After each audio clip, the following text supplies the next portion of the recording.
Link share कर दे बस। यार क्या दिक्कत है?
जस्ट अ मिनट बस, लिंक शेयर कर दूं मैं, वो नेटवर्क इशू आ गया था।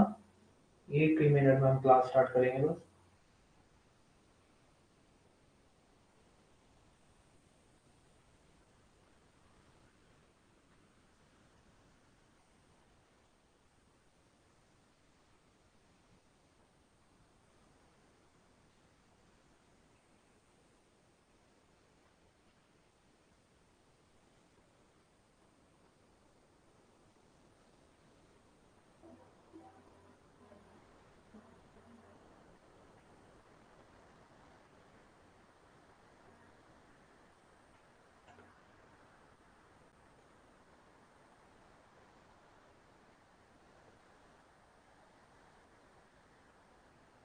इसको मैसेज डाल दिया,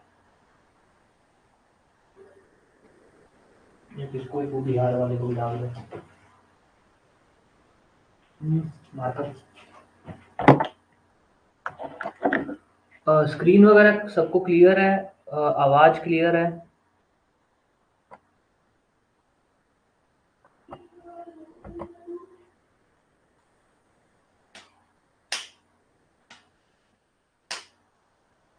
एक बार ये कंफर्म कर दीजिए कि स्क्रीन आपको क्लियर है, क्लास में आवाज आपको साफ आ रही है, फिर हम क्लास स्टार्ट कर दें।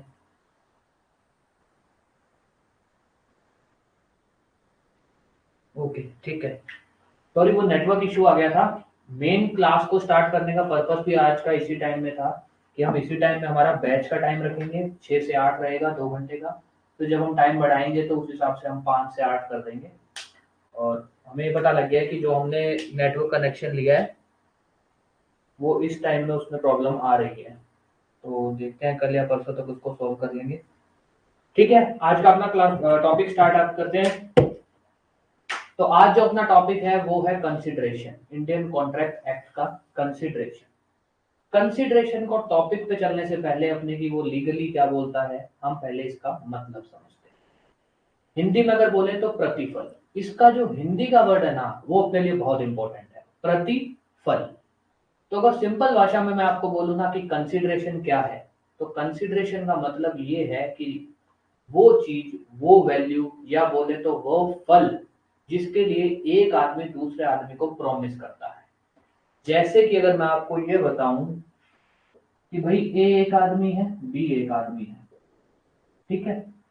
ए ने बी को ऑफर किया कि भाई मैं तेरा घर खरीदना चाहता हूं, कितने रुपए में, 100 रुपए में। मैं तेरा घर खरीदना चाहता हूं कितने रुपए में, 100 रुपए में। ये क्या है, ऑफर। बी ने उसका ऑफर क्या किया, एक्सेप्ट किया, ठीक है। तो अब ए के लिए, जो ए है उसके लिए कंसिडरेशन क्या होगा, घर। कि भाई वो प्रॉमिस जो कर रहा है वो किस फल के लिए कर रहा है, उसको रिटर्न में क्या मिलेगा। तो वो हुआ ए के लिए कंसिडरेशन क्या हुआ, घर, ठीक है। बी के लिए कंसिडरेशन क्या हुआ, 100 रुपए।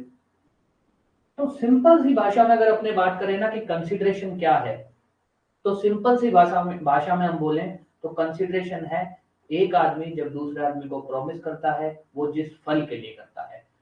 और दूसरे बात बोले, इंग्लिश में बोले, the thing which he will get in return of promise, the thing which he will get in return of promise, उसको हम बोलते हैं कंसिडरेशन। ये हमारा सिंपल सा मतलब है कंसिडरेशन का। अब टॉपिक पे चलने से पहले एक छोटा सा हमने एक इंट्रोडक्शन ले लेते हैं। Offer, acceptor. देखिए जब तक तो ऑफर का सीन रहता है कि भाई ऑफर करने वाला कौन होता है, ऑफरर, उसको एक्सेप्ट करने वाला कौन होता है, एक्सेप्टर। जब वो ऑफर एक्सेप्ट हो जाता है तब क्या बन जाता है, प्रॉमिस।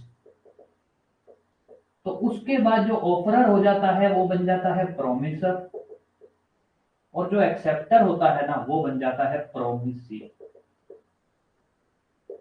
ये मैंने आपको इसलिए बताया है कि जब कंसिडरेशन का हम पढ़ेंगे तो हम वहां ऑफरर एक्सेप्टर ये वर्ड नहीं यूज करेंगे, हम वर्ड यूज करेंगे प्रोमिसर, प्रोमिसी।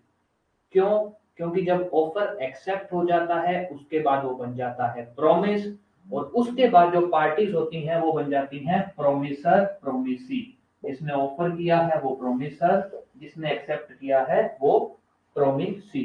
वो बिहार वाले को लिंक भेज दिया, भेज दिया, बिहार नाम से। ठीक है, तो ये है, ये थोड़ा याद रखना कि पार्टीज का नाम क्या हो जाता है, प्रोमिसर, प्रोमिसी। अब हम आते हैं हमारे टॉपिक पे,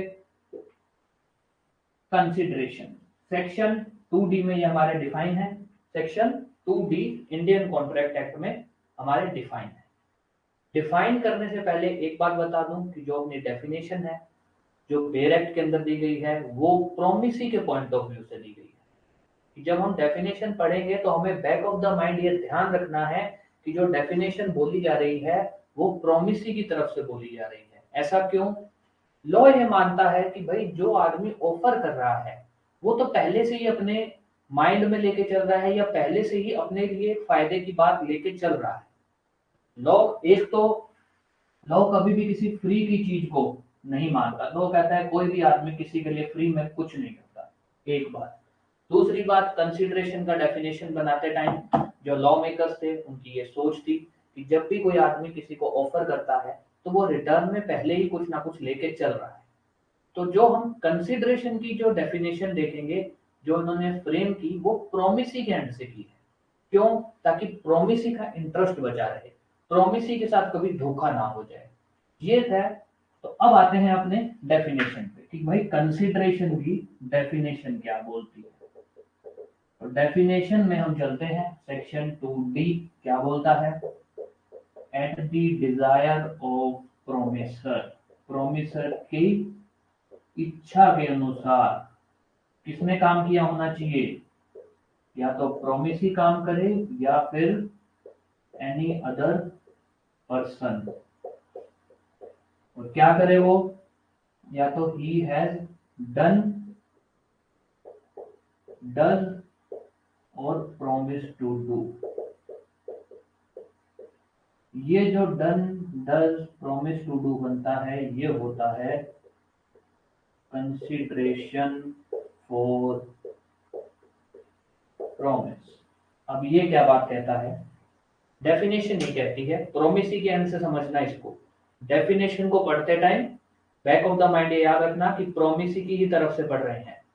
ये कहता है कि प्रोमिसर की डिजायर के ऊपर, प्रोमिसर की इच्छा अनुसार, जब प्रोमिसी या फिर कोई दूसरा आदमी प्रोमिसर की इच्छा अनुसार या तो प्रोमिसी एक्ट करे या फिर कोई दूसरा आदमी क्या करे, कोई एक्ट करे, ही हैज डन, या तो ऑलरेडी कर चुका है या फिर वो भी कोई काम कर रहा है, या फिर अगर उसने प्रॉमिस भी कर दिया कि भाई मैं आपके लिए कोई काम करूंगा, तो वो क्या बना, consideration for promise. Consideration for promise क्या हुआ कि प्रोमिसी ने, कंसिडरेशन फॉर प्रॉमिस क्या हुआ कि प्रोमिसी जो है या फिर प्रोमिसी की जगह कोई और आदमी भी जो है वो या तो कोई काम कर चुका है या कोई काम कर रहा है या कोई काम करेगा, उसको हम बोलते हैं प्रॉमिस का कंसिडरेशन। ठीक है, ये हमारा डेफिनेशन है। डेफिनेशन को अगर हमें अच्छे से समझना है तो ये याद रखना कि काम कौन करेगा, एक बात। ठीक है, काम तीन तरह से हो सकते हैं या कंसिडरेशन तीन तरह के हो सकते हैं। ठीक है, और एक बात ये है कि किसकी इच्छा पे होगा काम।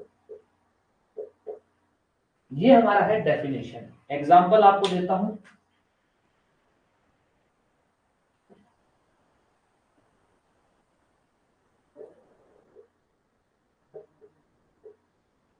ए है और बी है। ए कौन है, प्रोमिसर, ऑफरर ले लो या प्रोमिसर ले लो। बी कौन है, प्रोमिसी है। वही सेम एग्जांपल लेंगे अपने।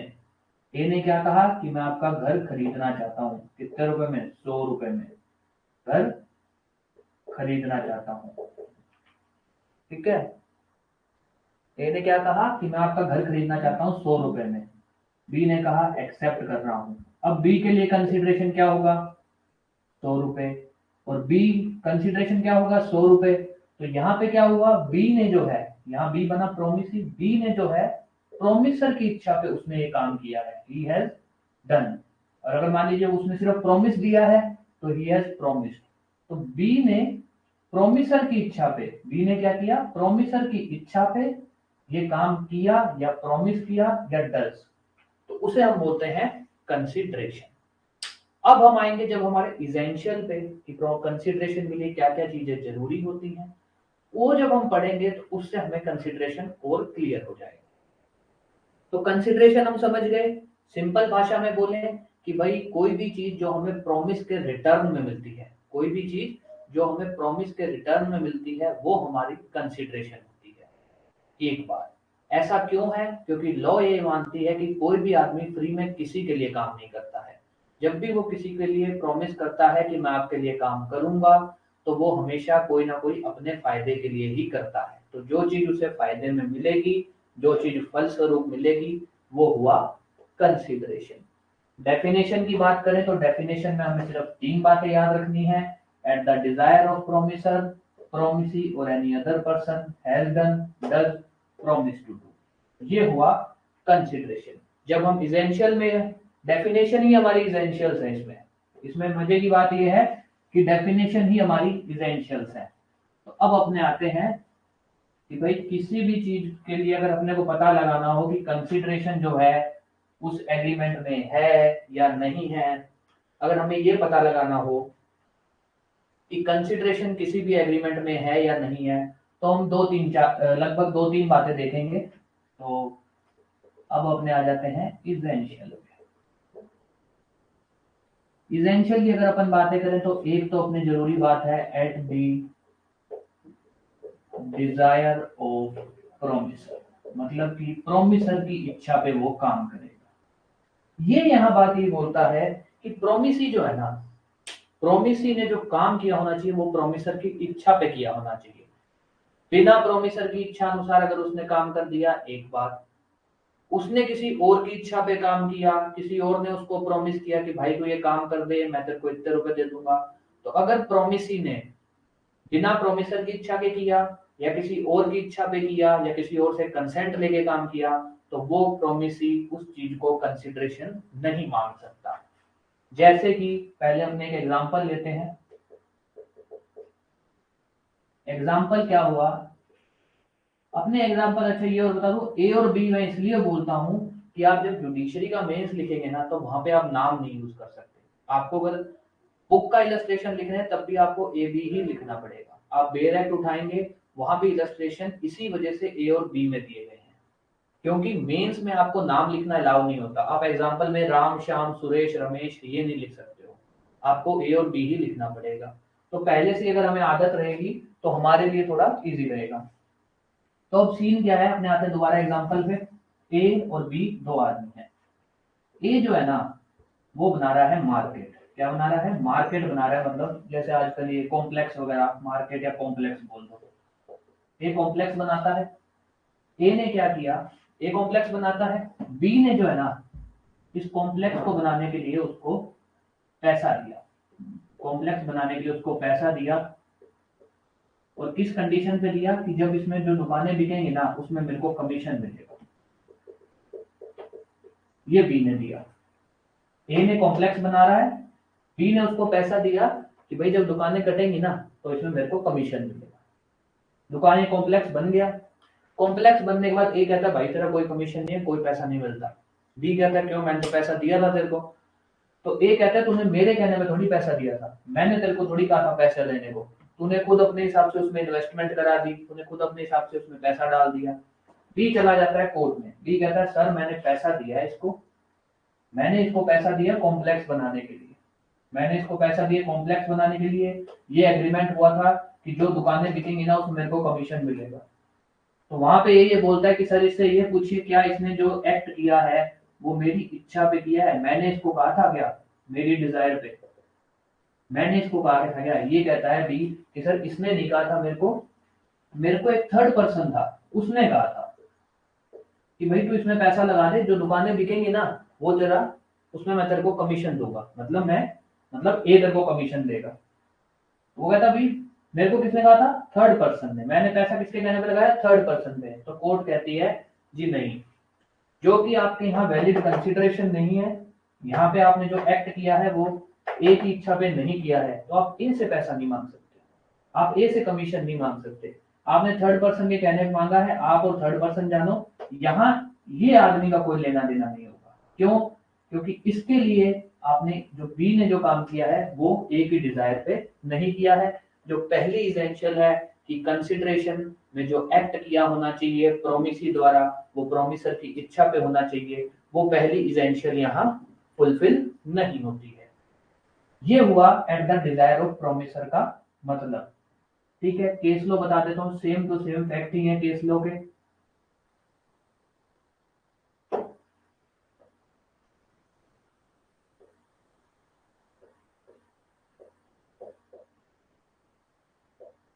दुर्गा प्रसाद वर्सेस बालदेव, बालदेव कैसे मर्जी लिख देना। ये केस है जिसके अंदर ये बातें बोली गई, जो अपने फैक्ट पढ़ा है ना, ये केस यहाँ से आया है कि भाई जो एक्ट होना चाहिए वो प्रोमिसर की इच्छा पे होना चाहिए। तो ये तो हुआ हमारा एक इजेंशियल। अब हम आते हैं दूसरे पे। दूसरा जो इजेंशियल है ना वो चाहे तो आप इजेंशियल मान लो, चाहे आप कंसिडरेशन के काइंड मान लो। दूसरा ये कहता है कि या तो प्रोमिसी ने काम कर चुका हो, डन हो चुका हो, या काम कर रहा है, या प्रोमिस करे। तो क्या कहता है कि या तो प्रोमिसी ने काम कर चुका हो तब भी कोई बात नहीं, पहले कर चुका है तो डन, काम पहले कर चुका है प्रोमिसी, कॉन्ट्रैक्ट फिर बन रहा है, वो करे कोई बात नहीं, ऐसा हो सकता है।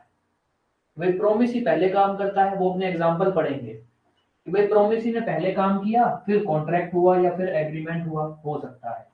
ये कह रहे हैं दोनों एक साथ काम कर रहे हैं, इधर से वो उसको प्रॉमिस दे रहा है, इधर से ये उसको प्रॉमिस दे रहा है। मतलब ए कह रहा है कि ले 100 रुपए पकड़, या ए कह रहा है कि ले 100 रुपए पकड़, बी कह रहा है ले घर ले मेरा। तो 10 प्रेजेंट में काम चल रहा है दोनों की तरफ से। प्रॉमिस कि प्रोमिस ही ने जो है सिर्फ प्रॉमिस किया है, अगर सिर्फ प्रॉमिस भी किया है तब भी सफिशिएंट एक्ट माना जाएगा कंसीडरेशन के लिए। ठीक है, अब ये क्या कहता है, डन से हमारा बनता है तीन, ये हमारा जो इसेंशियल है, ये इसेंशियल कंसीडरेशन के काइंड भी बनाता है। कैसे? ये कहता है कि अगर पहले पास्ट है तो ये बन जाएगा आपका पास्ट कंसीडरेशन, डज है तो ये बन जाएगा प्रेजेंट कंसीडरेशन, और सिर्फ प्रॉमिस है तो ये बन जाएगा फ्यूचर कंसीडरेशन। तो इसेंशियल ये दूसरी क्या कहती है कि जो कंसीडरेशन है, जो एक्ट जो प्रोमिसी कर रहा है, वो कंसीडरेशन चाहे पास्ट हो सकता है, चाहे प्रेजेंट हो सकता है, चाहे फ्यूचर हो सकता है। अब पास्ट कंसीडरेशन क्या हुआ, प्रेजेंट कंसीडरेशन क्या हुआ, और फ्यूचर कंसीडरेशन क्या हुआ, अब अपने ये देखते हैं। तो पहले एक बार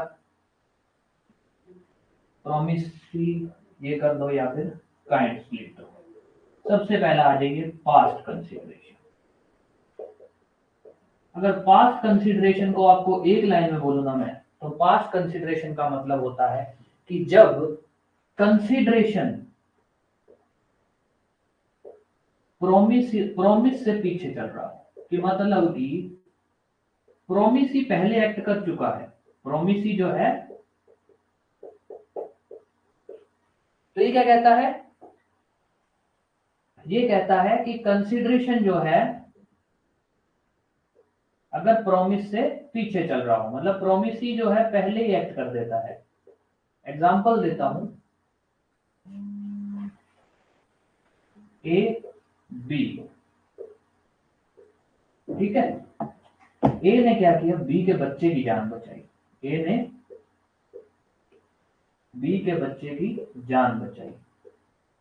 जान बचाई, कोई ऐसा एग्रीमेंट नहीं था कि वो बाउंड था जान बचाने को, ऐसा कोई सीन नहीं था।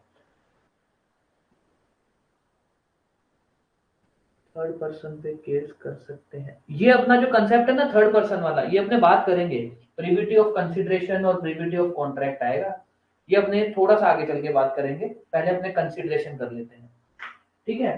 तो अब सीन ये होता है, पास्ट में ए ने बी के बच्चे की जान बचाई, कोई एग्रीमेंट नहीं था कि वो बचाने के लिए बाउंड था, ऐसा कुछ नहीं था।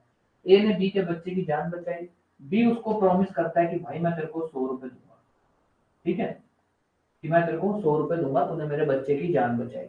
अब यहाँ क्या हुआ, प्रॉमिस हो गया जब 100 रुपए दूंगा, यहाँ ए है प्रॉमिसी, ठीक है, क्यों, क्योंकि बी ने उसको सिर्फ कहा है, जब बी ने उसको ऑफर दिया था, कैसे दिया, बी ने तो उसको कह दिया 100 रुपए दूंगा, अगर ये मना ही कर देता तो ये यहाँ ऑफरर ही कहलाएगा।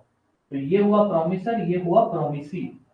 तो प्रोमिसी जो है उसने एक्ट पहले ही कर दिया, तो प्रोमिसी ने जो फल था ना वो बी को पहले ही दे दिया, जो कंसिडरेशन है वो प्रोमिस से पहले ही हो गया। जो कंसिडरेशन को हिंदी में क्या बोलते हैं, जो फल है, जो फल देना था प्रोमिसर को प्रोमिसी ने, वो फल वो पहले ही दे चुका है, प्रोमिस बाद में होता है, तो वो होता है अपना पास्ट कंसिडरेशन। ओके, ठीक है, वो होता है अपना पास्ट कंसिडरेशन। तो पास्ट कंसिडरेशन अगर इंग्लिश में बोले तो क्या, व्हेन कंसिडरेशन प्रीसीड्स प्रॉमिस, या फिर when the promise comes after the act of consideration by promisee, उसको हम बोलते हैं पास्ट कंसिडरेशन। आप ये एग्जांपल लिख दीजिएगा, ठीक है। उसके अलावा अगर आपको लिखना है तो आप सिंपल भाषा में ये भी लिख सकते हैं, when the promisee first done his, मतलब has done his act and then the promise occurs between the party, तो उस केस के अंदर जो कंसिडरेशन होता है वो पास्ट कंसिडरेशन होता है। ये हुआ अपना पहला पास्ट। अब आ जाइए प्रेजेंट। प्रेजेंट क्या हुआ, प्रेजेंट ये हुआ कि ये कंसिडरेशन और ये प्रॉमिस, मतलब कि कंसिडरेशन और प्रॉमिस सिमुल्टेनियसली बोल लीजिए आप, कंटेम्परेरी बोल दीजिए चाहे आप, ठीक है, हिंदी में बोले तो एक साथ। ये कहता है कि अगर प्रोमिसी जो फल दे रहा है, प्रोमिसी जो फल दे रहा है प्रोमिसर को, और जो प्रोमिस हो रहा है वो दोनों एक साथ हो रहे हैं, जैसे कि ए है बी है, ठीक है, ए ने बी को प्रॉमिस किया, ए ने बी को ऑफर दिया, मान लो कि भाई ये ले घर खरीद ले, मेरा घर खरीदना चाहता हूँ। ए ने बी को क्या ऑफर दिया, घर खरीदना चाहता हूँ, ठीक है, 100 रुपए में, ठीक है, बी ने एक्सेप्ट कर लिया। अब ये हो गया प्रॉमिस, बी ने एक्सेप्ट कर लिया, ये हो गया प्रॉमिस। अब इसमें अगर ए यहां से इसको कहता है, ए इसको देता है 100 रुपए और बी इसको देता है घर, और कैसे दे रहा है, एक साथ, एक साथ पॉइंट ऑफ, जैसे अपने प्रॉपर्टी बेचते हैं, रजिस्ट्रेशन रजिस्ट्रार ऑफिस जाते हैं, हाथों हाथ पैसा लेते हैं और वो भाई साहब अपने को हाथों हाथ प्रॉपर्टी अपने से रजिस्ट्री करवा लेते हैं। वो क्या हुआ, प्रेजेंट कंसिडरेशन। किस सीन में हुआ, जैसे मान लो मैंने, मेरा घर बेचना है, मेरे पास आदमी आता है, कहता मैं खरीदने को तैयार हूं, ये हुआ प्रॉमिस। अब क्या हुआ सीन, सीन ये हुआ कि भाई दोनों लोग गए, जैसे ही दोनों लोग गए रजिस्ट्रार ऑफिस, उसने कहा ला तू यहाँ साइन कर रजिस्ट्री पे और अपने पैसे पकड़। मैंने एक साथ एक बार हाथ में साइन किए, उसने मेरे को पैसा पकड़ा दिया, ये क्या हुआ, प्रेजेंट कंसिडरेशन, ठीक है, फ्यूचर से रिलेटेड कोई बात ही नहीं हुई, ये क्या हुआ, प्रेजेंट कंसिडरेशन, ठीक है। तो कंसिडरेशन इंग्लिश में बोले, when consideration and promise occur simultaneously, या फिर consideration is contemporary to the promise, तब हम बोलते हैं उसको प्रेजेंट कंसिडरेशन। एग्जांपल आप ये लिख सकते हैं, ठीक है, कि एक्ट जो है, दोनों पार्टी जो है एक्ट एक साथ कर रही हैं, वो होता है आपका प्रेजेंट कंसिडरेशन। जब हम पढ़ेंगे रेसिप्रोकल प्रॉमिस, एक हम कंसेप्ट पढ़ेंगे रेसिप्रोकल प्रॉमिस नाम से कॉन्ट्रैक्ट में, ठीक है, ये भी एग्जांपल है प्रेजेंट कंसिडरेशन का, क्योंकि दोनों पार्टी एक साथ ही काम करती है, ठीक है। तो अब रेसिप्रोकल प्रॉमिस जब हम पढ़ेंगे, वो भी आपका प्रेजेंट कंसिडरेशन का कंसेप्ट होगा। अब आता है अपना तीसरा, फ्यूचर। फ्यूचर में क्या होता है, फ्यूचर में ये सीन होता है प्रॉमिस, फ्यूचर में खेल चलता है प्रॉमिस का। जैसे कि ए है और बी है, ए है और बी है, ए ने बी को प्रॉमिस दिया कि 1 फरवरी को घर खरीदूंगा, बी ने ए को प्रॉमिस दिया कि 1 फरवरी को पैसे दूंगा। अब यहां क्या होता है कि सिर्फ प्रॉमिस होता है, दोनों पार्टी मेरी तरफ से कोई भी एक्ट नहीं होता है, सिर्फ एक तरह से प्रॉमिस किया जाता है। एक पार्टी बोलती है कि मैं 1 तारीख को तेरा घर खरीदूंगा, दूसरी पार्टी प्रॉमिस करती है कि ठीक है मैं 1 तारीख को बेच दूंगा और उसी समय तेरे से पैसे ले लूंगा। तो ये क्या सीन है, promise. Both the parties have not done any act, there is only a promise to do the act from both the parties, तो उस केस के अंदर होता है फ्यूचर कंसिडरेशन। प्रॉमिस ही जो है उसने भी प्रॉमिस ही किया है, तो उस केस के अंदर हम बोलते हैं फ्यूचर कंसिडरेशन। तो अभी तक अपना ये कंसेप्ट रहा है कि एक्ट होता है डिजायर ऑफ प्रॉमिसर, वो होना चाहिए। कंसिडरेशन जो है 3 तरह के होते हैं, तो इन तीनों में से कोई ना कोई एक कंसिडरेशन एग्जिस्ट करना चाहिए, ये दूसरी बात। उसके अब तक आपको कोई भी डाउट, फिर अपने आगे चलें, किसी भी तरह का कि पास्ट प्रेजेंट फ्यूचर, उसमें कोई प्रॉब्लम, कोई आपको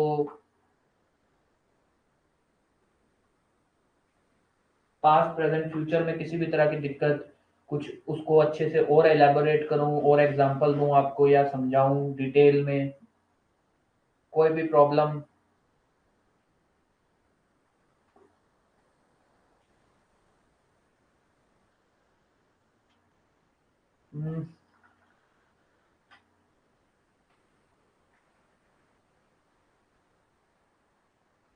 ठीक है, ठीक है, देखो, अपने पहले बात करते हैं अपने ये, अच्छा ये समझ गए आपकी कंसिडरेशन जो एक्ट है प्रोमिसी द्वारा, वो प्रोमिसर की डिजायर पे होना चाहिए, प्रोमिसर की इच्छा अनुसार होना चाहिए, या इसको भी समझाऊं फिर अपने आगे चलें?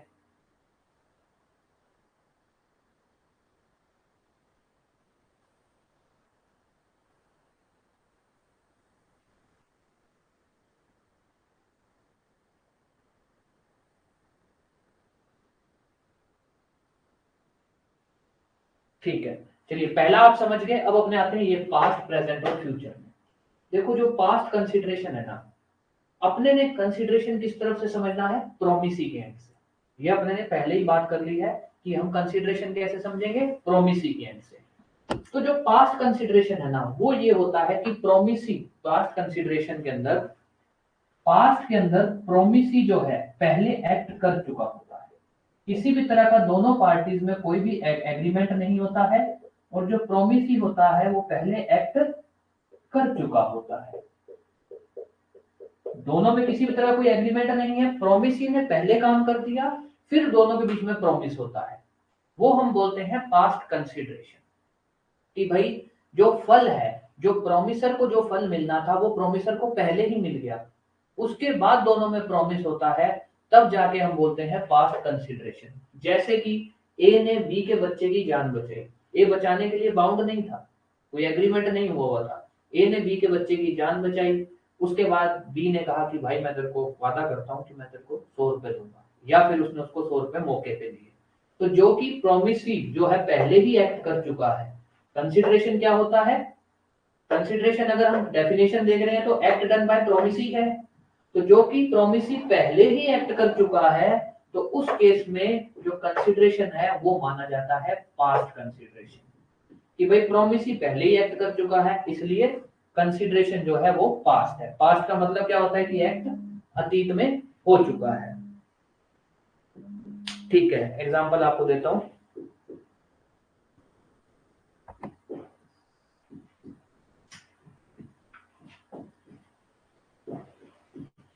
आप सड़क पे चल रहे हैं, आप सड़क पे चल रहे हैं, आपको कोई पर्स गिरा हुआ मिल गया, सड़क पे चल रहे हैं, पर्स गिरा हुआ मिला, आपने पर्स उठाया, ठीक है, आपने पर्स में देखा कि यार ये तो अरे जो भी उसका आईडी कार्ड है तो एक्स पर्सन का है। आपने उस एक्स पर्सन का मोबाइल नंबर, आपने उसको फोन मिलाया कि भाई ये आपका पर्स गिरा हुआ था यार, ये ले लो। उसने पर्स दिया, ले लिया। उसने आपको as a token of reward क्या कहा कि यार भाई इसमें मेरे इतने पैसे थे, मेरे डॉक्यूमेंट थे, ये ले यार भाई 500 रुपए, ऐसे ही एक गिफ्ट के तौर पर रख लिया। आपने वो 500 रुपए रख लिए। अब यहां आपने जो काम किया, अब देखना, ए एक पर्सन है, बी एक पर्सन है, ठीक है। ए ने बी का पर्स उसे दिया, ठीक है, ए ने दिया है बी का पर्स, बी ने उसको क्या दिए, 500 रुपए। अब यहां क्या होता है ना, हम गलती किस एंगल से पढ़ते हैं, हम ये कहते हैं कि यार उसने 500 रुपए दिए हैं तो प्रोमिसर तो ये होना चाहिए, जी नहीं, ये भाई साहब तो उसको 500 रुपए ऑफर कर रहे हैं ना, इसके पास तो ऑप्शन है मना करने का, बाउंड थोड़ी है कोई। इसने इसको बोला 500 रुपए ले लो, ये मना भी तो कर सकता था। अगर मना ना कर सकता होता, एक्सेप्टेंस के बाद मना नहीं होता है ना, तो यहां से चला ऑफर, यहां ऑफर एक्सेप्ट हुआ, तो जो कि ये ऑफरर है तो ये बनेंगे प्रोमिसर, और ये एक्सेप्टर है, ये बनेंगे प्रोमिसी, ठीक है। तो जो प्रोमिसी भाई साहब है ना, वो पहले ही काम कर चुके हैं, उन्होंने पर्स दे दिया, उसके बाद उन्हें 500 रुपए मिलते हैं, ठीक है। तो जो कि प्रोमिसी भाई साहब ने पहले ही काम कर दिया, इसलिए जो कंसिडरेशन है उस प्रोमिस की हम पास्ट मानते हैं। हम कंसिडरेशन को हमेशा प्रोमिसी की तरफ से देखेंगे, डेफिनेशन का एंगल भी प्रोमिसी की तरफ से चलेगा। तो इसलिए जो कि प्रोमिसी पहले काम कर चुके हैं, उसके बाद प्रोमिस हो रहा है, तो वो सीन बना पास्ट कंसिडरेशन का। प्रोमिसर की नॉलेज के बिना भी, यहाँ प्रोमिसर की नॉलेज के बिना ही तो एक्ट हो रहा है। देखो पर्स उसका, बी का तो पर्स गिर ही गया था, कोई एग्रीमेंट तो हुआ ही नहीं, बी का तो पर्स गिर ही गया था, कोई एग्रीमेंट तो हुआ ही नहीं ना, बी का पर्स गिर गया था, कोई एग्रीमेंट हुआ नहीं। उसके बाद क्या हुआ, उसके बाद ये हुआ कि ये जो 500 रुपए है, ये वो बी ने ए को 500 रुपए का ऑफर किया, उसके बाद वो एक्सेप्ट किया। अब आप यहाँ कहाँ कंफ्यूज हो रहे हैं, आप कंफ्यूज हो रहे हैं कि सर ये एक्ट जो है वो तो eight the desire of promisor होना चाहिए ना, प्रोमिसर की इच्छा पे होना चाहिए ना, यही आप कह रहे हैं। आप ये कहना चाहते हैं भी eight the desire of promisor होना चाहिए, यहाँ eight the desire of promisor नहीं हुआ। तो आप eight the desire of promisor का कंसेप्ट ये बोलता है कि जो प्रोमिस हो रहा है, जो एग्रीमेंट बन रहा है, वो दोनों के बीच में प्रोमिसर की डिजायर पे होना चाहिए। जो प्रोमिसी उसके लिए एक्ट कर रहा है, सिर्फ एक एक्ट नहीं, ये जो पूरा कॉन्ट्रैक्ट बन रहा है उसमें प्रोमिसर की कंसेंट होनी चाहिए। अब प्रोमिसर की कहीं कंसेंट यहाँ नहीं थी, हम मानते हैं कि पर्स ढूंढा उसने, प्रोमिसर की इच्छा पे नहीं हुआ, प्रोमिसर की डिजायर पे उसने नहीं पर्स ढूंढा, मानते हैं। पर यहाँ जो एग्रीमेंट बना वो तो प्रोमिसर की डिजायर पे बना। यहाँ जो एग्रीमेंट बना वो तो प्रोमिसर की डिजायर पे बना। हम तो यहाँ का एग्रीमेंट देख रहे हैं ना, हम तो ये देख रहे हैं कि भाई एक्ट पहले हो गया, पर एग्रीमेंट तो ये है ना, 500 रुपए दिए, 500 रुपए इसने ले लिए, ये ऑफर आया, ये एक्सेप्ट हुआ। Eight the desire of promisor का मतलब है कि जो पूरा एग्रीमेंट है, पूरा जो कॉन्ट्रैक्ट है, उसमें प्रोमिसर की इच्छा होनी चाहिए। पूरे कॉन्ट्रैक्ट के अंदर प्रोमिसर जो है उसको जो नॉलेज ही नहीं है, तो प्रोमिसी एक्ट कर रहा है, तो है हम यहाँ कह सकते हैं कि एट द डिजायर नहीं है। यहां क्या हुआ कि एक्ट पहले हुआ, हम मान रहे हैं, पर कॉन्ट्रैक्ट तो ये है ना, बी ने इसको ऑफर किया, ए ने एक्सेप्ट किया, कॉन्ट्रैक्ट तो 500 रुपए का है ना, कॉन्ट्रैक्ट तो 500 रुपए का है।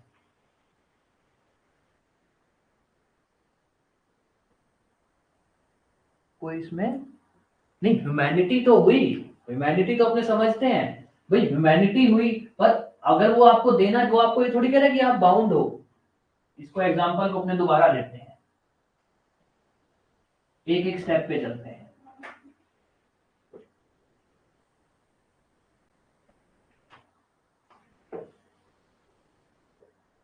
ए बी, ठीक है, ए ने बी का पर्स उसे दिया, गिर गया था, पर्स दे दिया, ठीक है, ये एक एक्ट हुआ, ठीक है, ये एक्ट हो चुका है, किसने किया है, ए ने किया है।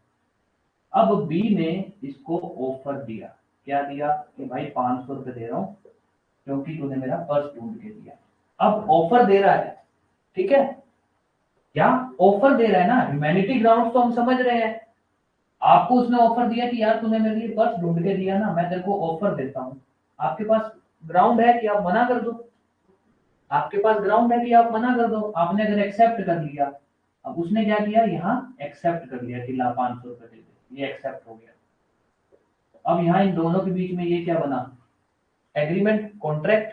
कैसे बना, क्यों हम ये कहते हैं, रूल है, लॉ है कि कोई भी एग्रीमेंट बिना कंसिडरेशन के, वो क्या होता है, वॉइड, शून्य माना जाता है, कोई भी एग्रीमेंट चाहे बिना कंसिडरेशन के हो।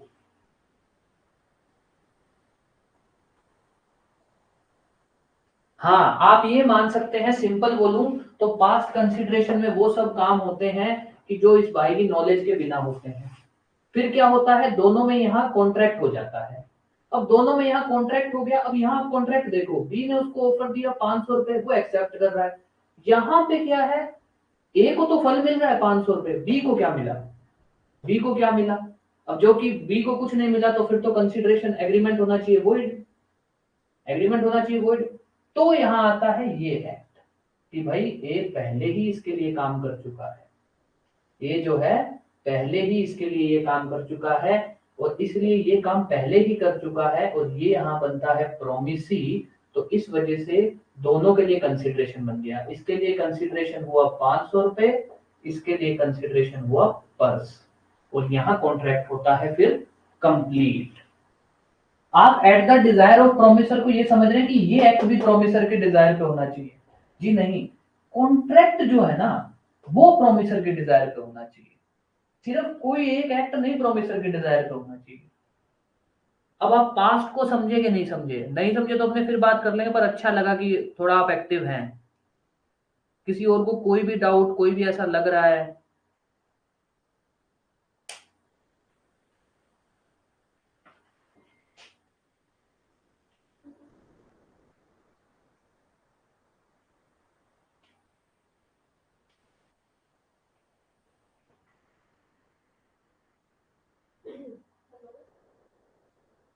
चरणप्रीत जी कोई डाउट, और किसी को कोई भी डाउट कि भाई कोई confusion, eight the desire of promisor में एक्ट होता है तो पास्ट कंसिडरेशन में तो डिजायर हुई नहीं, ऐसा कोई इश्यू लग रहा है।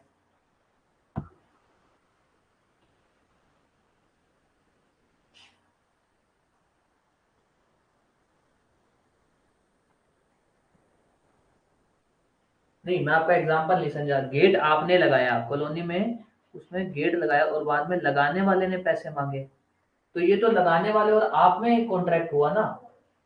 आपने कॉलोनी के लिए मान लो गेट लगाया और बाद में कॉलोनी आपको पैसे देती, तो वो होता कि आप कॉलोनी के लिए पहले ही पास्ट काम कर चुके हैं।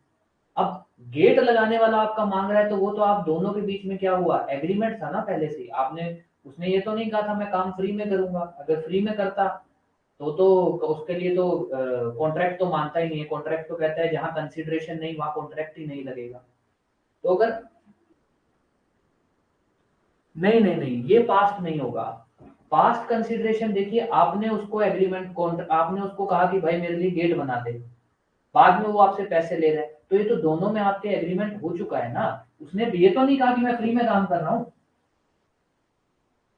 जैसे कि ये लो,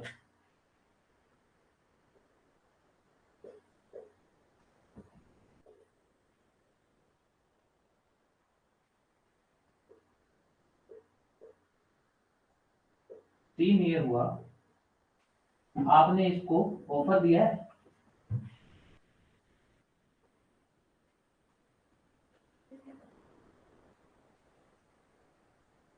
अच्छा पहले वाला, ठीक है ठीक है, हाँ फिर तो वो पास्ट होगा। अगर कॉलोनी वाले आपको पैसा दे रहे हैं, जैसे मान लो अब यहाँ पे आपका नाम हो गया, ठीक है, और ये हो गए आपके कॉलोनी वाले। अब क्या हुआ, आपने बिना कॉलोनी वालों के कहे, बिना कॉलोनी वालों के कहे आपने गेट लगा दिया। ठीक है, आपने बिना कॉलोनी वालों कहे गेट जो है आपने लगा दिया। कॉलोनी वालों ने आपको नहीं कहा, आपने गेट लगा दिया। अब कॉलोनी वाले आपको पैसा देना चाहते हैं, तो कॉलोनी वाले तो आपको ऑफर ही कर रहे हैं ना सर। कॉलोनी वाले तो आपको ऑफर कर रहे हैं, आप मना भी कर सकते हो भाई। एक्सेप्टेंस तो तब होती कॉलोनी वाले आपको, मतलब आप बाउंड तो हो ही नहीं, तो जब बाउंड नहीं हो तो वो ऑफर है। फिर आप अगर एक्सेप्ट करते हो तब वो आप बनते हो कि आपने एक्सेप्ट कर लिया, यहां आपका कॉन्ट्रैक्ट हो गया सर। ये तो आपने पहले ही काम कर दिया। अब दोनों के लिए कंसिडरेशन कुछ होनी चाहिए।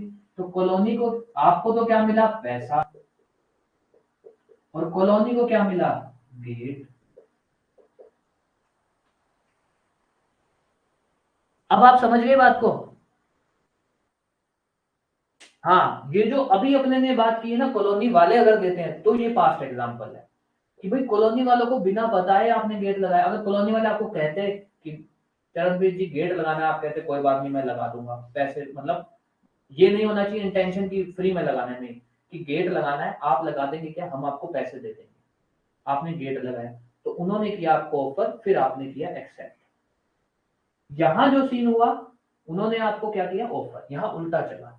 कैसे चला कि भाई आपने पहले एक्ट किया, आप, उन्होंने जब आपको पैसे ऑफर किए तो आप रिजेक्ट कर सकते हो, जो कि आप रिजेक्ट कर सकते हो, इसलिए वो ऑफर है, वो अभी तक एक्सेप्टेंस में नहीं है, वरना आप बाउंड हो जाते हैं। अब ठीक है, अब तो आपको डाउट नहीं है पास्ट कंसिडरेशन का।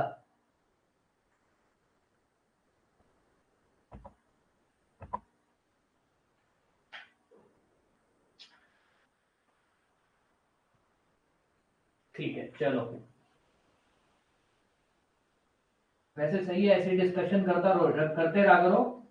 टॉपिक बहुत क्लियर रह जाता है, अभी आप कभी नहीं भूलोगे। अब ये अपना पास्ट कंसिडरेशन अपने पढ़ चुके हैं, ठीक है। अब अपने आते हैं प्रेजेंट में। प्रेजेंट में क्या होता है, दोनों एक दूसरे के लिए एक साथ काम करते हैं। प्रोमिसी यहां से अपना कंसिडरेशन देता है, प्रोमिसी को वहां से पैसा मिल जाता है। तो ये तो हुआ प्रेजेंट। फ्यूचर में क्या होता है, क्या हुआ,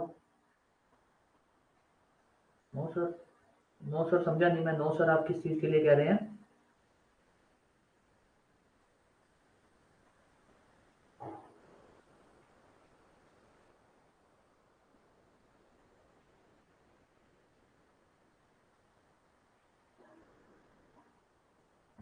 ठीक है ठीक है ठीक है, ओके ओके, हाँ ठीक है, डाउट नहीं है। ठीक है, प्रेजेंट में क्या होता है, मान लो ए एक आदमी है, बी एक आदमी है, ठीक है, दोनों एक दूसरे के लिए एक साथ काम कर रहे हैं, तो वो होता है प्रेजेंट कंसिडरेशन। फ्यूचर में क्या होता है, फ्यूचर में ये होता है कि ए ये है, बी ये है, काम कोई किसी के लिए नहीं कर रहा, ये यहाँ से इसको प्रॉमिस कर रहा है, ये इसको भी सामने से प्रॉमिस ही मिल रहा है। सीधी बात हम बोलूं, ये इसको गोली दे रहा है, बी इस ए को गोली दे रहा है, दोनों एक दूसरे को गोली देने का काम कर रहे हैं, काम कोई किसी के लिए नहीं कर रहा है, तो वो बन जाता है अपना फ्यूचर कंसिडरेशन। ठीक है, तो अगर कोई एग्रीमेंट ऐसा हो रहा है दो पार्टियों के बीच में, जो एग्रीमेंट एक महीने या कल परसों में भी अगर दोनों पार्टी एक दूसरे के लिए काम करेंगी तो वो अपना बनता है फ्यूचर कंसिडरेशन। ठीक है, ये अपना हुआ काइंड्स ऑफ कंसिडरेशन। तो अपने इसमें लिख सकते हैं पास्ट, प्रेजेंट, फ्यूचर। फिर आती है तीसरी बात, ये क्या कहता है, ये कहता है कि मस्ट हैव सम वैल्यू। ये बात उठती है कि पहला तो हम समझ गए कि भाई प्रोमिसी ने जो काम किया होना चाहिए प्रोमिसर की इच्छा पे होना चाहिए, दूसरा पास्ट प्रेजेंट फ्यूचर कंसिडरेशन होना चाहिए, तीसरा कंसिडरेशन जो है उसकी वैल्यू होनी चाहिए। वैल्यू मतलब मॉनेटरी वैल्यू हो, या फिर कोई भी ऐसी चीज एक्ट जो हो उसको जो है कोर्ट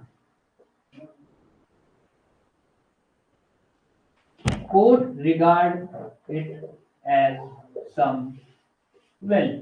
सिंपल सी भाषा में आपको बोलूं तो दोनों के लिए कहीं ना कहीं मॉनेटरी बात होनी चाहिए, चाहे वो मॉनेटरी पैसों में है, चाहे वो मॉनेटरी एक दूसरे को कोई एक चीज पकड़ा रहे हैं। ठीक है, तो वो वैल्यू होनी चाहिए। कोर्ट ये कहे कि भाई हाँ दोनों के लिए कोई ना कोई वैल्यू है, मॉनेटरी वैल्यू है। ये किस में बोला गया, Currie versus Misa English case है जिसमें ये बोला गया था कि कंसिडरेशन ऐसा भी ना हो जिसकी कोई वैल्यू भी ना हो।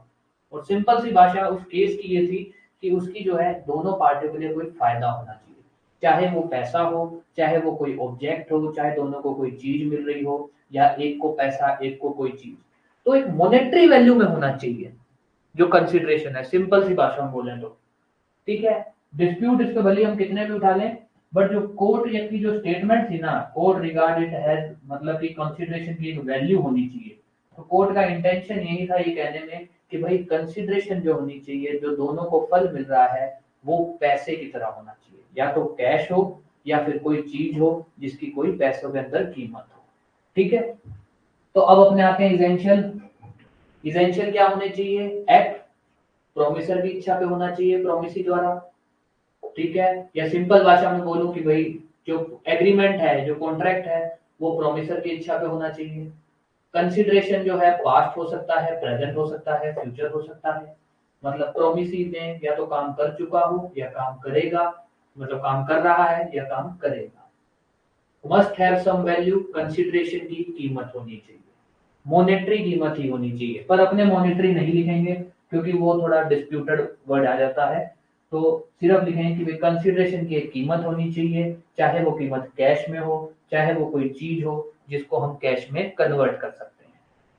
ये अपना सीन रहा कि भाई कंसिडरेशन होता क्या है, कोई भी चीज को कंसिडरेशन बनने के लिए क्या क्या चीजें उसमें होनी चाहिए।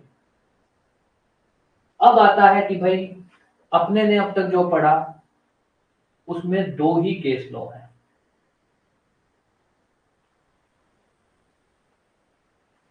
ठीक है, केस लो दो ही है कंसिडरेशन के अंदर, कि भाई एक तो की जो बात निकल के आई थी कि भाई डिजायर ऑफ प्रोमिसर पे होना चाहिए।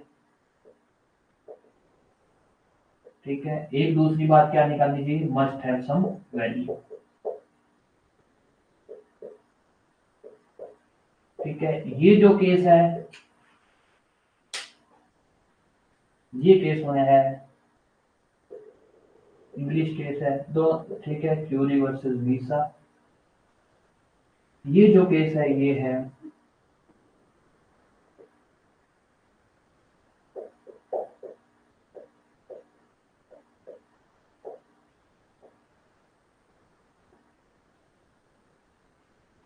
ये दो ही केस लॉ है जो अपने को ध्यान रखने हैं कंसिडरेशन में। तो कंसिडरेशन की अगर अपन बात करें तो अपना टॉपिक यहाँ कंसिडरेशन का खत्म होता है। अब इससे रिलेटेड कुछ बातें हैं जो इंपॉर्टेंट है। ठीक है, जैसे कि एक अभी चरणप्रीत जी ने वो बोला था कि हाँ कि भाई थर्ड पर्सन केस कर सकता है कि नहीं, तो एक कंसेप्ट निकलता है डॉक्ट्रिन का, प्रीविटी ऑफ कॉन्ट्रैक्ट नाम से। ठीक है, प्रीविटी ऑफ कंसिडरेशन नाम से, इसको अपने डिटेल में पढ़ेंगे। पर अभी थोड़ा सा इसके बारे में बात कर लेते हैं। प्रिविटी का मतलब है, सिंपल सी भाषा बोलूं, प्राइवेसी। हर आदमी को अपनी प्राइवेसी चाहिए। प्राइवेसी मतलब अपना, कि भाई मेरा एक प्राइवेट टाइम है, मेरा भी एक प्राइवेसी है, मैं अकेला रह सकता हूँ। तो सेम यहाँ आती है प्राइवेसी। सिंपल सी भाषा ले लो यहाँ, प्राइवेसी। अब ये प्राइवेसी की बात यहाँ कैसे आती है? ये कहते हैं कि कॉन्ट्रैक्ट दो लोगों में होता है। अब जो कि कॉन्ट्रैक्ट दो लोगों में होता है तो वो दो लोगों की प्राइवेसी है, तो केस भी वो दो ही लोग कर सकते हैं। कॉन्ट्रैक्ट किस में होता है? दो लोगों में होता है, तो वो दो लोगों की प्राइवेसी है, वो दोनों ही आपस में लड़ेंगे, झगड़ेंगे, केस करना है दोनों ही करेंगे। अब बात आती है कि भैया कंसिडरेशन। कंसिडरेशन तो कहते हैं भाई कंसिडरेशन में क्या है, कि क्या कंसिडरेशन की भी प्राइवेसी रहेगी? कि दो पार्टियां जो है कंसिडरेशन एक दूसरे को फल दे रही हैं, तो क्या सिर्फ वही लोग जो है केस फाइल कर सकते हैं या आपस में लड़ेंगे कोई डिस्प्यूट में? यहां जो है कहानी अलग चलती है। हमने शुरू में पढ़ा था कि जो फल है वो कहां से आ सकता है, या तो प्रोमिसी की तरफ से आ सकता है या किसी और पर्सन की तरफ से भी आ सकता है। कोई बड़ी बात नहीं है, वो अलग अलग सिनेरियो आते हैं। ठीक है, तो जो कि कंसिडरेशन प्रोमिसी के अलावा भी किसी पर्सन से आ सकता है, जो कंसिडरेशन है प्रोमिसी के अलावा भी किसी पर्सन से आ सकता है, तो इसलिए प्राइवेसी ऑफ कंसिडरेशन नहीं चलेगा। क्यों? क्योंकि भाई तीसरा पर्सन भी तो कंसिडरेशन कर सकता है। अब तीसरा पर्सन कंसिडरेशन कर सकता है, कॉन्ट्रैक्ट कहता है कि दो लोग आपस में ही लड़ेंगे, प्रोमिसी और प्रोमिसर। तो जो कंसिडरेशन की प्राइवेसी है ना, कि जो लोग एक दूसरे के लिए काम करें सिर्फ वही लड़ेंगे, ये नहीं चलेगा। ये फिर भी चलेगा। तो प्राइवेसी ऑफ कॉन्ट्रैक्ट तो चलेगी, ये नहीं चलेगी कि प्राइवेसी ऑफ कंसिडरेशन, कि भाई जो लोग एक दूसरे के लिए काम कर रहे हैं बस वही लड़ पाएंगे, या केस डिस्प्यूट में केस में वही जाएंगे, नहीं। जो कॉन्ट्रैक्ट की पार्टीज है ना वो जाएंगे डिस्प्यूट में। ये भाई साहब जो कि ये कंसिडरेशन के बाहर के हैं, तो ये नहीं है कि ये जा सकते हैं। ठीक है, तो ये सीन रहा अपना प्राइवेटी या अपने प्रिविटी, जो अपने जब डिटेल में पढ़ेंगे तब अपने इसको लेंगे। ठीक है, चैट बॉक्स क्या हुआ?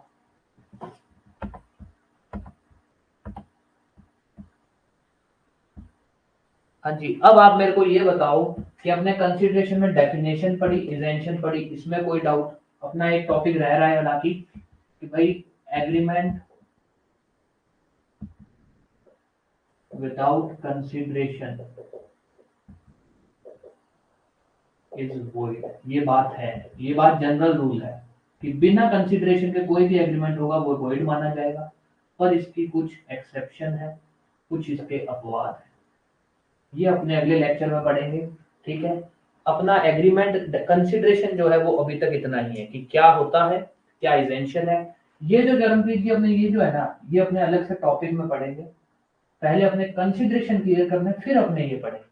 उससे क्या आपको और ज्यादा अच्छे से समझ आएगा, क्योंकि ये कंसेप्ट जो है ना, ये total case law based concept है। तो अब आप मेरे को ये बताइए, आपको कोई भी डाउट अब तक जो अपने ने कंसिडरेशन में पढ़ा है?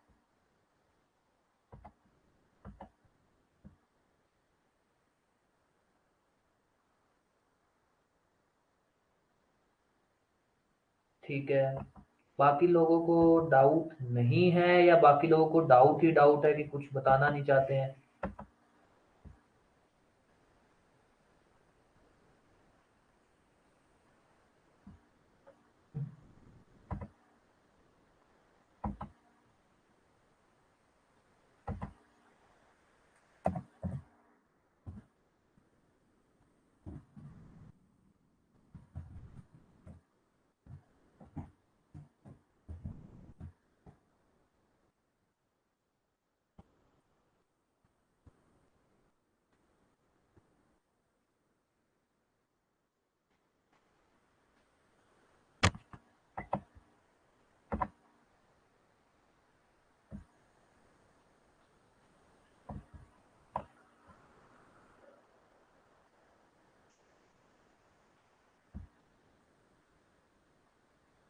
बिल्कुल बिल्कुल, अभी बता देता हूँ मैं शॉर्ट में सारा। ठीक है, देखो, ये है सीन कि जो कंसिडरेशन है ना, उसका हिंदी में पहले वर्ड याद रख लेना, प्रतिफल। ठीक है, हिंदी क्या है कंसिडरेशन की? प्रतिफल। तो जो पार्टी एक दूसरे के लिए काम कर रही है ना, मान लो एक पार्टी ये है एग्रीमेंट में, एक पार्टी ये है, वो जो एक दूसरे को फल दे रहे हैं ना, जो एक दूसरे को फल देते हैं, वो होता है कंसिडरेशन। मतलब कि प्रॉमिस के रिटर्न में मुझे जो मिल रहा है ना, वो मेरे लिए प्रॉमिस का कंसिडरेशन है। तो दोनों पार्टी को रिटर्न में जो चीज मिलती है ना, वो होता है कंसिडरेशन, वो होता है फल प्रॉमिस का। ठीक है, ये हुआ अपना कंसिडरेशन। कंसिडरेशन की डेफिनेशन ही कंसिडरेशन के इजेंशियल है, मतलब उसकी जरूरत की चीजें। तो कंसिडरेशन क्या चीज है? कंसिडरेशन हम पढ़ेंगे किसके पॉइंट ऑफ व्यू से? प्रोमिसी के पॉइंट ऑफ व्यू से। ठीक है, तो ये कहता है प्रोमिसर की इच्छा पे, प्रोमिसर की इच्छा पे एक बात, दूसरी बात प्रोमिसी ने या तो काम कर चुका हो, या काम कर रहा है, या काम करेगा। ठीक है, अगर वो ऐसा कुछ करता है प्रोमिसर की इच्छा पे, प्रोमिसी ने काम कर दिया है, या काम कर रहा है, या काम करेगा, उसको हम बोलते हैं consideration for the promise, promise का प्रतिफल। ये हुआ हमारा कंसिडरेशन। अब बात आती है कि भाई कंसिडरेशन क्या हो सकता है? कंसिडरेशन सिंपल सी भाषा बोले तो उसकी कोई वैल्यू होनी चाहिए, मॉनेटरी वैल्यू होनी चाहिए, पर हम सिर्फ इतना बोलेंगे कि उसकी कोई वैल्यू होनी चाहिए। अगर जो कंसिडरेशन है उसकी कोई भी वैल्यू नहीं है, दोनों पार्टीज को जो चीज मिल रही है वो उन लोगों के लिए कोई फायदे की चीज नहीं है, ठीक है, उसमें उनका कोई मॉनेटरी कोई ऐसा नहीं है, उनको कैश मान लो, प्रॉपर्टी मान लो, तो वो कंसिडरेशन नहीं है। क्यों? क्योंकि कानून कहता है कि फ्री में कोई किसी के लिए काम नहीं करता। ये हमारा जनरल रूल यहाँ लगेगा कि agreement without consideration is void, और कंसिडरेशन क्या होनी चाहिए? उसकी कोई वैल्यू होनी चाहिए। अगर आपको कंसिडरेशन से कोई फायदा नहीं हो रहा है तो वो आपके लिए सही कंसिडरेशन नहीं है। ठीक है, पास्ट कंसिडरेशन क्या होता है कि प्रोमिसी काम पहले करता है, प्रोमिसी प्रोमिसी काम पहले करता है, एग्रीमेंट बाद में होता है, उसको बोलते हैं पास्ट कंसिडरेशन। प्रेजेंट क्या होता है कि प्रोमिसी काम कर रहा है और एग्रीमेंट भी हो रहा है। तो प्रोमिसी ने यहाँ काम किया, उसने एग्रीमेंट के अनुसार उसको पैसा दिया, तो दोनों में जो है फल जो है दोनों एक साथ चलते हैं। इधर से प्रोमिसी काम कर रहा है, उधर से प्रोमिसर उसको जो उसका फायदे की चीज है वो दे रहा है। तो ये होता है प्रेजेंट कंसिडरेशन। फ्यूचर में क्या होता है? सिंपल सा है फ्यूचर, कोई पार्टी किसी के लिए काम नहीं करती है, दोनों एक दूसरे को गोलियां देती हैं। वो कहता है मैं प्रॉमिस करता हूँ तेरे लिए काम करूंगा, वो कहता है ठीक है मैं भी प्रॉमिस करता हूँ कि जब तू मेरे लिए काम कर लेगा ना तो मैं तेरे को इतने रुपए दे दूंगा। तो ये क्या है? गोली। उसको बोलते हैं हम फ्यूचर कंसिडरेशन। ठीक है, ये हमारा कंसेप्ट रहा कंसिडरेशन का। हाँ जी, अब क्लियर है चरणप्रीत जी? अब अपने पढ़ेंगे जो अगला टॉपिक अपना जो है अगली क्लास में, कि एग्रीमेंट विदाउट कंसिडरेशन जो है वो वॉइड होता है, उसकी क्या अपवाद है।